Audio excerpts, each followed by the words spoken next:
Hello, my name is John Spurgeon, and I just wanted to thank John for allowing all three of us to speak. We really do appreciate being able to take part in the democratic process, and thanks to Glenn as well.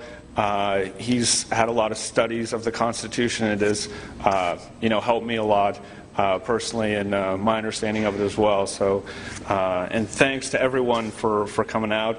I'm not going to shoot from the hip because I don't think anybody here really wants to hear that. So I'll just get right down to what I have written down.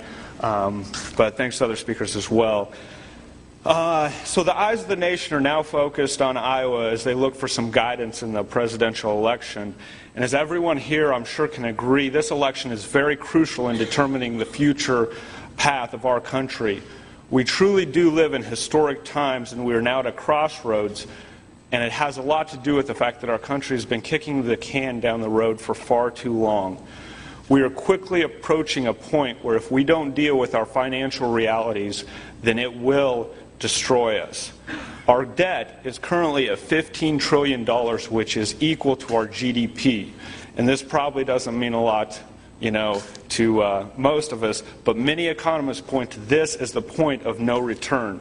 This is the moment where if we continue down this path, it becomes unsustainable. So 4 more years is not acceptable. It will be too late. If we go on for 4 more years, we can look at Greece, and that's the realities that we will face. Ron Paul distinguishes himself from the rest of the candidates because he fully understands this reality. It is the depth of Dr. Paul's insights that has guided his voting in Congress, and Ron Paul has earned the nickname of Dr. No for his willingness to vote all alone against bills that assume authorities not granted to the federal government in the U.S. Constitution. Ron Paul got into politics in the early 1970s because he believed in the early 1970s, when they delinked our currency from the gold standard, that would usher in an era of big government and big spending. Ron Paul was right. Since that time, he has been advocating for limited government and financial sanity. In 1976, Paul was one of 4 congressmen who stood up and endorsed Ronald Reagan, another staunch conservative firebrand, while the establishment Republicans were supporting Gerald Ford. In 2002, 5 years before the housing collapse, Ron Paul introduced legislation to avert it. He predicted the housing bubble to a T.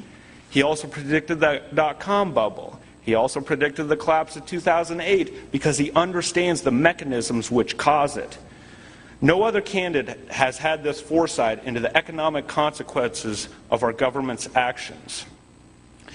And that is what has led him to never vote for a tax increase, never vote for an unbalanced budget, and he has opposed every bailout every time.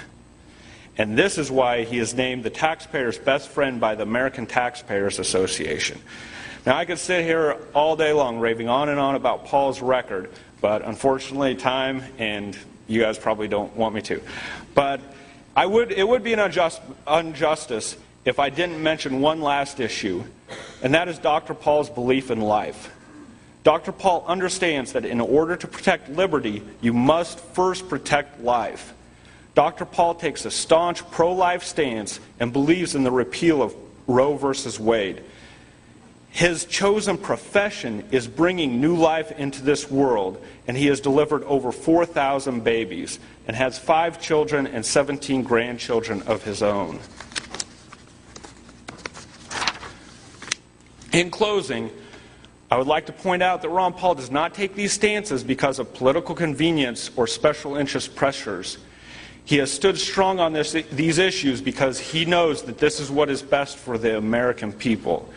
You see, it isn't about electing some all-powerful, all-knowing leader with perfect hair and a strong jawline. It is not a person that we need, it's the rule of law. It's the Constitution. And Dr. Paul stands with the Constitution every time.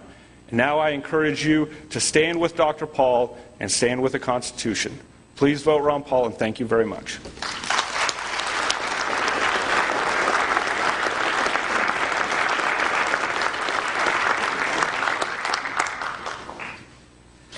Thank you, gentlemen.